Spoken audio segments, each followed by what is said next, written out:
Hi everyone, big news. Two pieces of big news to be specific. Number one, welcome to my YouTube channel. After a lot of encouragement from Doug and Crazy Nick, my friends and my colleagues, I have decided to start my own YouTube channel where I can share my own automotive journey. Now, before I get started, I am still with Cars and Bids. Nothing has changed there. I will still be working there, making content there, and putting up with Doug's shenanigans. And I will still be on this car pod. But this channel exists as a place for me to share my own experiences with cars, mechanical things in general, and share them all with you. And that brings me to my second piece of big news, and that is that I bought another car.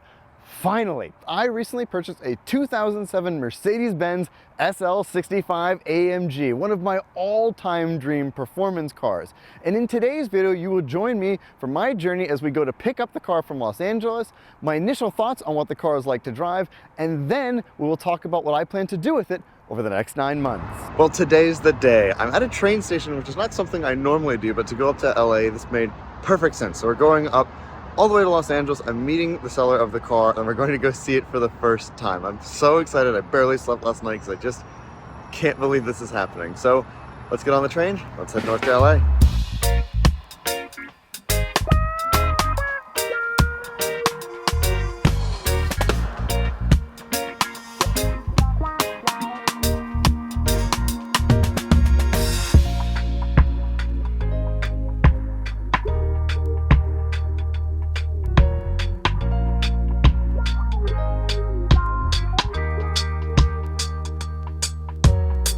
And just like that, we're in Los Angeles. I forgot how nice it is to ride the train, but when you get to the station, it's beautiful here, and the ride up is just amazing. There's just so much to look at and watch the world go by. But I'm waiting for the seller. He's coming here with the car very soon. He's gonna pick me up, we'll finish some paperwork, and I'm on my way back south. But I'm so excited, and perfect day for a V12 convertible. Damn, there it is. Look at that. Oh, how cool. Oh, I'm so excited. This is so cool.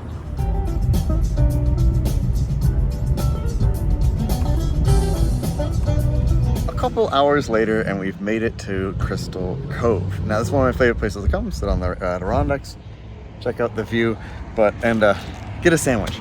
But initial impressions of the SL65. It's wonderful. The car is so comfortable and it cruises so well, and it's so refined and nice. I drove it with the top down, I drove it with it up, I drove it in traffic, I had a little bit of open highway. It's really great. The car is really solid. It feels like it can go the distance, and it's amazing. And it's sitting right over there in its corner parking spot in this beautiful location. So I'm gonna have a little bit of lunch, then I'm gonna put the top down, cruise along the PCH, and head back to San Diego. But what a magnificent day. What a magnificent car.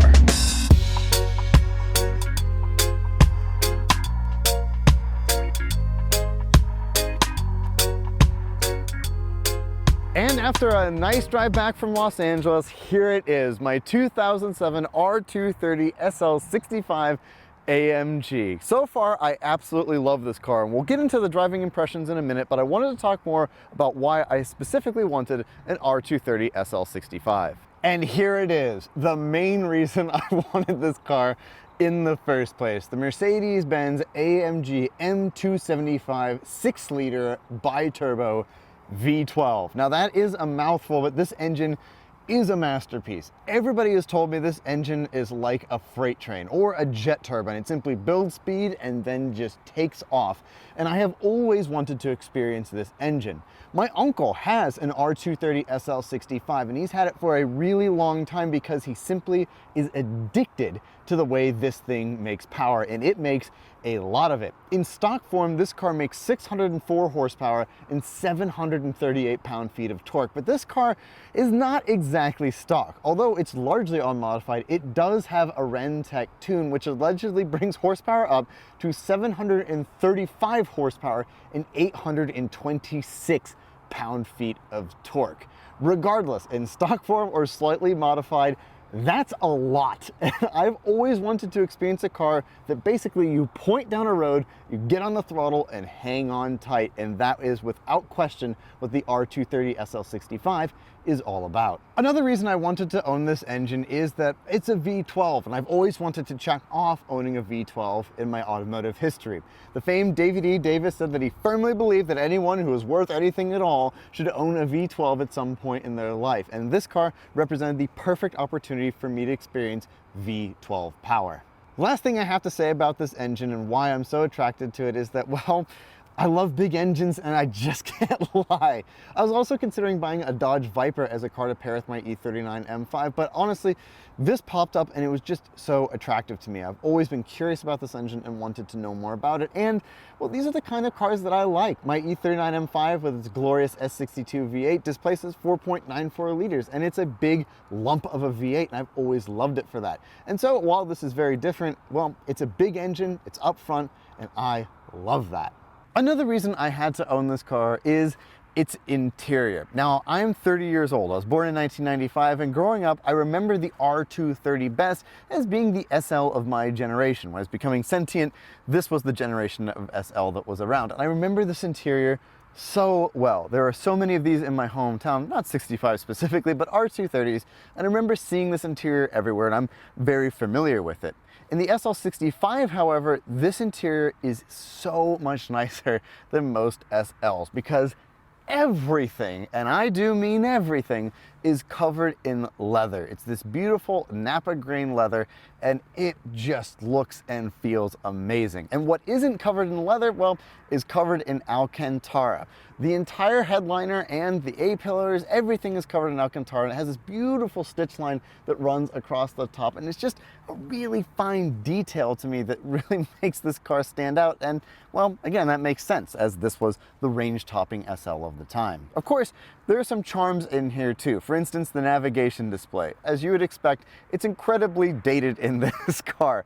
Not really a surprise. I'm used to it with my E39 M5, but I do find it kind of charming, and well, it adds to the appeal of driving a car of this generation. In addition to that though, I fell in love with the color combination of this car. Alabaster white on the exterior, which looks very nice, and red and black on the interior, and this is done properly. Normally, I don't really like red interiors. I think they're a bit garish, but this color red is very nice and dark, so it doesn't scream at you, and all of the upper surfaces and the carpets are done in black, meaning that it's not just a sea of red that you're swimming around in. You're not in some bowl of tomato soup. No, this makes it look much more classy and subdued, and personally, I think it works really well. This color combination is also quite rare, not to be too Corvette ownery or anything, but the previous owner of this car did some research and told me that this is one of 8 2007 SL65s produced in this color combination for the world, making it pretty uncommon, but honestly, it stands out and I really like it. Initially, I wanted a silver over black car, as most SL65s are, but this has really grown on me, and well, frankly, I've fallen in love with the specification of this car, and that has a lot to do with the interior. Another reason I just had to have this car is, well, I just love the R230. Again, prototypically, when I think of an SL, this is the generation that I think of, and I still think that it looks awesome today. From its SLR-inspired headlights at the front to the LED strips that run under the taillights at the back, I just think this car looks awesome and contemporary today. And the SL65 is particularly special and looks really good, mostly thanks to these wheels on this car. Now, you'll have to forgive me, as this particular set of wheels is a little bit dusty at the moment, but I think these are so cool. They were reserved only for the 65 models, and you could get them on the S65 sedan, the CL65 coupe, and the SL65 Roadster. And in the words of our 2 t-shirted friend, when these wheels rolled up in front of your house, well, you knew they were there to fire your father. And I think that they are just so badass and really cool. In addition to the wheels, I also love the other subtle details that Mercedes-Benz put on this car, particularly the vents located on the front bumper. I think these are so aggressive and cool, and they just give it this really purposeful look. Now, this is a slightly later R2 R230.2 model, as some people call it. So these vents are painted body color. The earlier SL65 got black painted vents, so they stood out a little bit more, but I actually like them a little bit more on the .2. I think that they blend into the lines a little bit better, and they add to the subtlety of this detail. Another little detail that I love are the V12 biturbo badges located on the fenders. And don't worry, the Rentec stickers are going to go eventually. But in the meantime, I love the V12 biturbo badges. I just think they're really subtle and cool, and they just let people know that, no, this is not a 500, this is something more special. I've actually had a couple of people come up to me and recognize that this was the V12 one, probably because they could read, but they also recognized that that was something special and not normal compared to most SLs. Now, I could waffle on all day about how excited I am for this car, but you really want to get behind the wheel with me. So let's hop in, start her up, and take this thing for a drive. Driving the SL65, top down the way it's supposed to be. Now, I actually really love the duality of this car in that it has the ability to be driven as a coupe or as a convertible. So far, most of the time I drive it with the top down, but when I'm on the highway, I like to have the top up.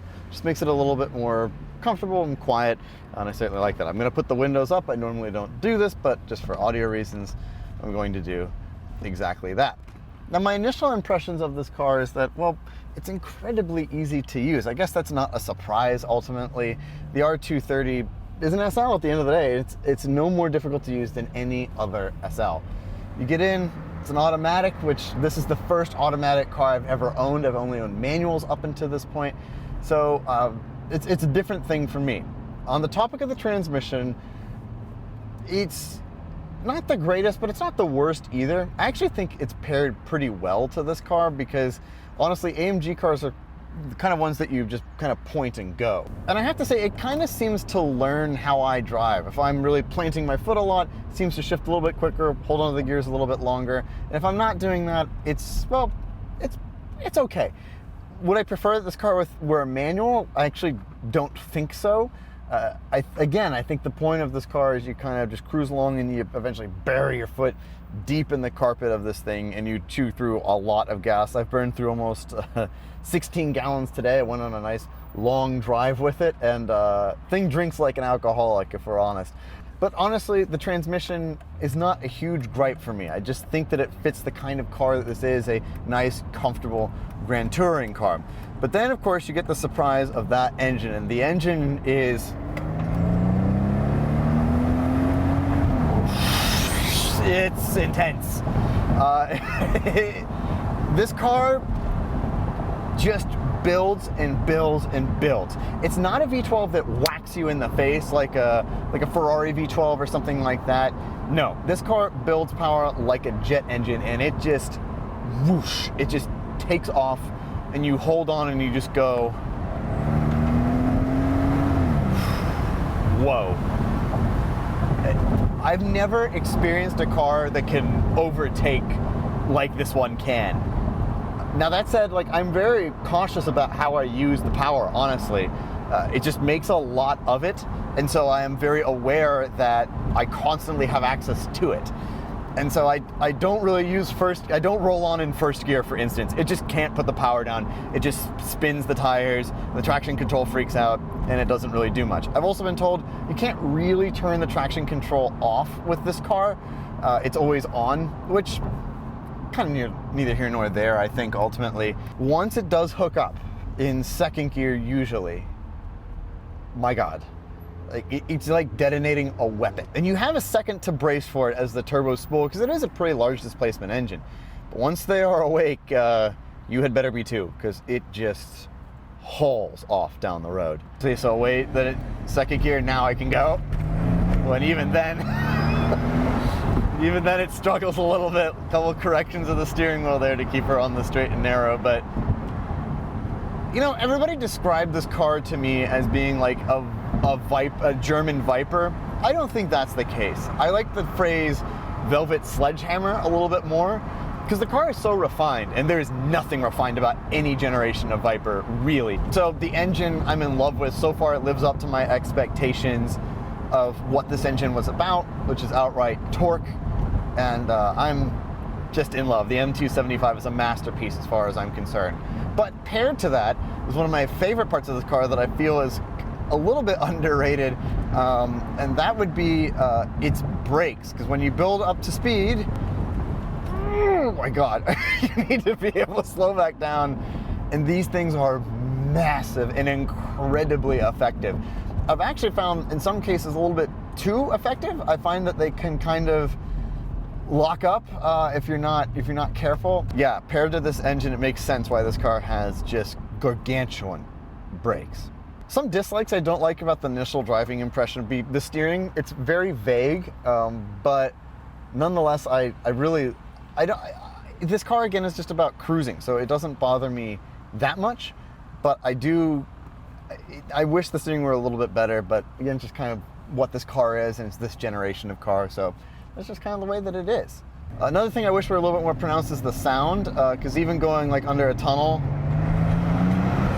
or an overpass rather, you hear some of it, but not a lot of it, I have to say, which is a bit of a surprise. I was expecting it to have a little bit more, but really doesn't. It's pretty quiet, and there's not much to it, honestly.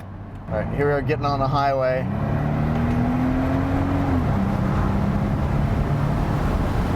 Man, highway speed like that. Just like that. Crazy. This car for a road trip might be the perfect instrument. And that's been my initial takeaway with it. It does not, you can tell it doesn't really like twisty roads very much. It's not something you want to take on a canyon drive, but it is something you want to take on a long drive. And I very much relish the opportunity to take this thing on some longer road trips and really get to experience what it's like, because to be honest with you, I love it. The top-down driving experience is great. The performance this car offers is outstanding. And yeah, I mean, so far, there's not much that I dislike about it. The ride quality is good. The brakes are amazing. I love the way it looks. I'm into what the car is. And I think that it's a tremendous value. I am aware that this car can be very expensive to take care of, and we'll get into in another video everything that's wrong with my SL65, like everybody likes to talk about.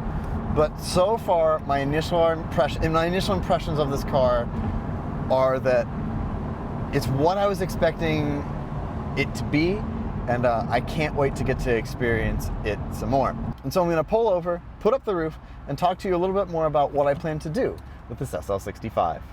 Perfect. Back into drive, and voila. Just like that, transform the SL65 into a coupe. So what do I want to do with this car over the next 9 months? Now, I'm not saying that I'm only going to keep this car for 9 months. There's a pretty good chance I actually keep it for longer than that, because I'm really enjoying my time with it. But I wanted to get a car and sort of plan stuff to do over the next 9 months. And there's a lot that I'd like to do. Like I mentioned, really would like to take this car on a road trip. Car Week certainly comes to mind. That's about 9 months from now. But there's also a lot that I want to do with it, pairing it with another YouTuber, Crazy Nick. Crazy Nick recently bought a Mercedes McLaren SLR, and on paper, the two share a lot in common, both high power, range-topping Mercedes-Benzes. But the difference is that the SLR costs about 11 times as much as this car does these days. And so I want to do some videos with Nick comparing and contrasting the two from his perspective, from my perspective, and doing a series of different videos with the two cars together, because I think it's very rare that you get to see those two cars together. So sharing that experience with you guys, I think will be really fun. Another thing I'd love to do is like a dyno test. I'd love to see how much power is this car actually making. There are the claim figures of this car. Its Rentec tune that it has brings those power figures up a little bit. I want to see how much power is it making these days. The car has about 72,400 miles on it now, and I want to see how many ponies have escaped the stable in that period of time since it left the factory back in 2007. But ultimately, so far, I really like this car. It's exceeding my expectations, and yeah, I plan to have it for 9 months. We'll certainly see if it's longer than that. But right now, I just want to sit back, turn on my massaging seats, put on my jazz, and relax. Thank you all so much for watching, and I will talk to you in the next video. Goodbye. Oh my God. Power. Oh, the power.